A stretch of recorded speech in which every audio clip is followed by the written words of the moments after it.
E aí, pessoal, tudo bem? Mais um O Que Cai na Prova Discursiva começando agora. E hoje o que cai na prova discursiva vai alcançar um horizonte muito maior, porque nós vamos falar do que cai na prova de língua portuguesa do concurso do BAM-Pará, Banco do Estado do Pará. Pois é, concurso aberto, vagas aí nível médio e nível superior. Não tem discursiva, mas tem prova de língua portuguesa. É legal você entender como é que funciona essa prova nessa banca, se tem alguma dificuldade, alguma diferença, alguma coisa interessante aí em relação a nível médio, nível superior. Tem um monte de coisa bacana para a gente conversar hoje sobre língua portuguesa. Então, nós estamos indo para o estado do Pará, porque nós vamos falar aí do concurso que abriu no banco. Vamos dar uma olhadinha, olha só que bacana. O que cai na prova de língua portuguesa do BAM-Pará. É importante que você saiba se inscreveu para esse concurso. Que a banca FADESP, uma banca local, banca centrada ali na Universidade Federal, banca bacana, costuma fazer boas provas, dê uma olhadinha em algumas delas, nível de dificuldade assim, bem tranquilo, provas bem feitas, gostei do que eu vi. E o concurso aí tem vaga para nível médio e superior, com prova marcada para o começo do mês de maio, né? O que vai acontecer aí nessa prova? O que tem de diferente para a gente observar? São muitos cargos, muitas vagas, técnico bancário, prova para nível médio. Nível superior tem aí para o cargo de assistente social, contador, engenheiro civil, engenheiro eletricista, engenheiro mecânico, médico do trabalho e técnico em informática. E um negócio bacana para a gente observar em relação aí à prova para nível médio e nível superior é que o conteúdo é o mesmo. Normalmente as bancas trabalham, essa é o bacana da língua portuguesa, as bancas trabalham com o mesmo conteúdo. O que vai mudar? A forma como as questões são elaboradas. O nível de dificuldade de uma prova de nível médio precisa ser diferente do nível de dificuldade de uma prova de nível superior. Mas o mais interessante é a gente observar provas dos dois níveis, focando essencialmente em leitura.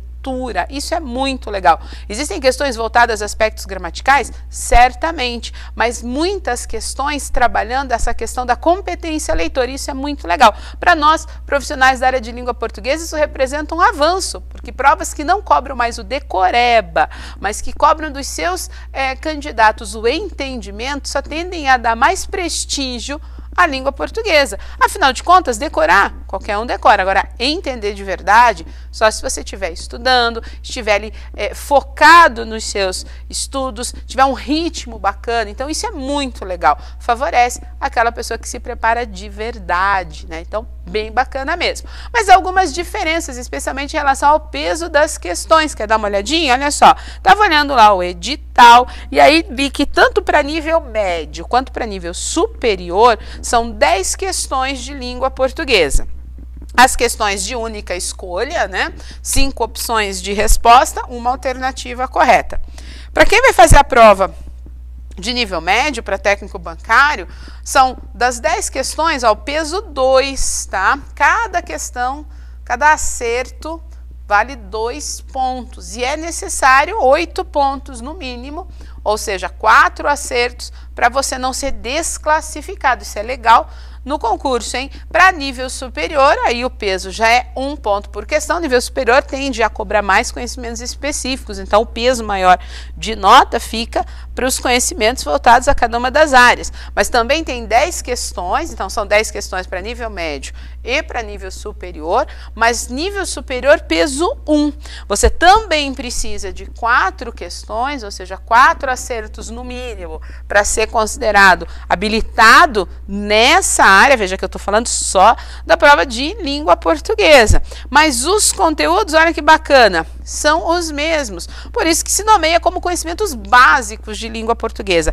Esses 13 tópicos que você está vendo aí, eles se mantêm iguais e inalterados, tanto para a prova de nível médio, quanto para a prova de nível superior. Aí, de repente, você pode pensar assim, ah, tá, mas professora Dani, pode isso? Lógico que pode. A gramática não muda, a normatização da língua não muda. Se a cobrança vai ser para uma pessoa cujo nível de escolaridade seja médio ou superior. O que muda? A forma como você vai cobrar esse conteúdo, mas o conteúdo é sempre o mesmo, né? Não dá para desconsiderar o fato de ser considerado conhecimento básico. Aliás, para a alegria de todos os professores de língua portuguesa aí do mundo, a língua, o conhecimento normativo do idioma que a gente fala, tinha que ser um conhecimento básico e pertencente, sim, a todas as pessoas. É bonito quando você vê uma pessoa que sabe fazer um bom uso da língua, que sabe fazer um bom uso do idioma, né? Escreve com correção, fala com correção, isso é muito bacana.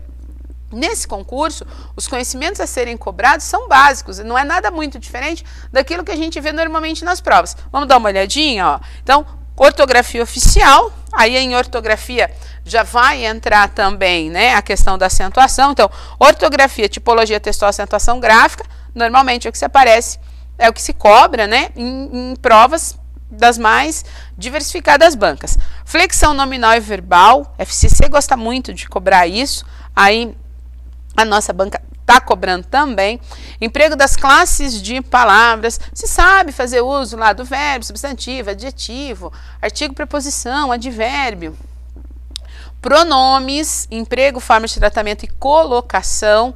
Aqui vale muito a pena, especialmente quando a gente fala de colocação pronominal, você ficar atento a próclise e ênclise, tá? Já fica aí para você que vai fazer esse concurso uma dica. Sempre que a gente fala de colocação de pronomes, próclise e ênclise acaba entrando sempre. Tempos e modos verbais, principalmente a flexão do verbo, você saber a conjugação, conhecer também a diferença entre os tempos é legal. Saber, por exemplo, que o pretérito perfeito se refere a uma ação passada, concluída, né, portanto delimitada no tempo, e o pretérito imperfeito se refere a uma ação passada interrompida, não concluída, não delimitada no tempo, é importante para você fazer bem a prova e escolher, né, a opção mais adequada no caso de exercícios, de questões que peçam que se identifique a alternativa correta quanto à flexão do verbo. Então, é uma dica aí para você. Vozes verbais, show aqui pensar na voz passiva e juntar a questão da concordância verbal.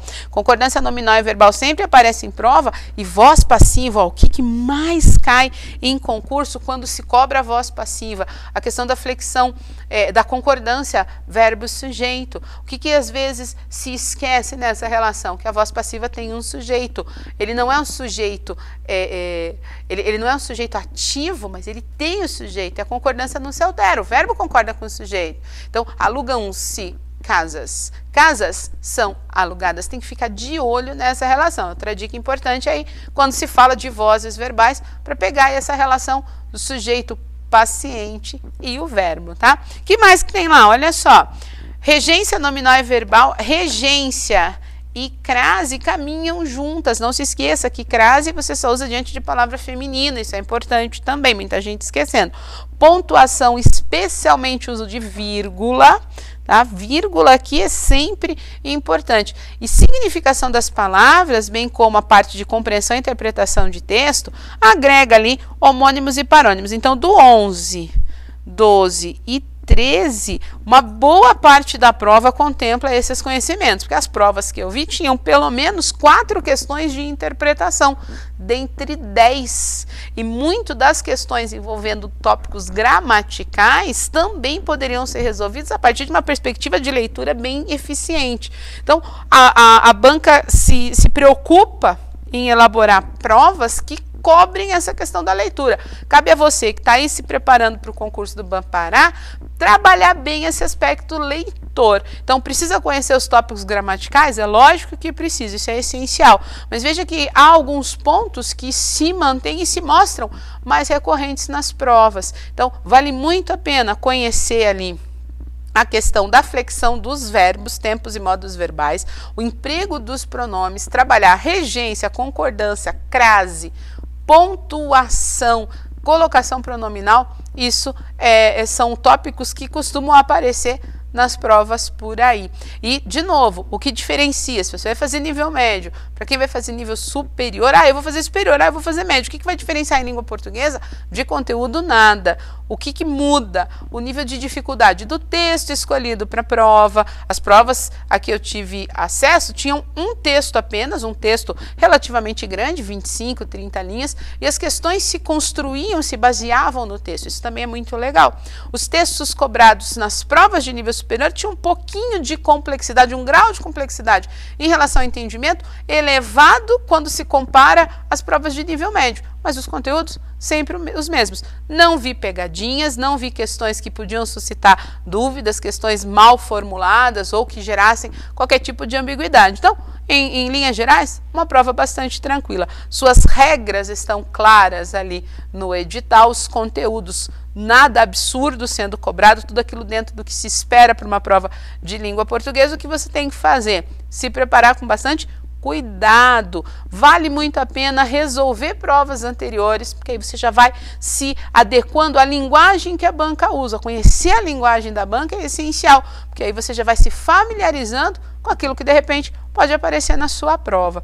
Enfim, era isso. Se você está aí se inscrevendo, se preparando para o concurso do Banparaná, nível médio ou nível superior, em relação à língua portuguesa, fique tranquilo. Nada que vai ser cobrado ali foge ao que a gente já trabalha, já comumente se trabalha em concursos de nível médio e de nível superior no que diz respeito à língua portuguesa. As provas são provas bem elaboradas, não tem um grande nível de complexidade, não vi nada que desabonasse a banca. De resto, é só correr atrás, se preparar, fazer uma excelente prova e alcançar a aprovação. Não deixe de acompanhar, não deixe de se inscrever no canal para você receber as novidades sempre à frente. Sempre que surge alguma coisa diferente, a gente corre para cá, conta para você, porque é isso que vai fazer com que você tenha informação, vai fazer com que você alcance sucesso em qualquer prova que deseje fazer. Nos vemos no próximo programa, o que cai na prova discursiva ou o que cai na prova de língua portuguesa. Um beijo grande, pessoal. Bom estudo. Até o próximo, hein?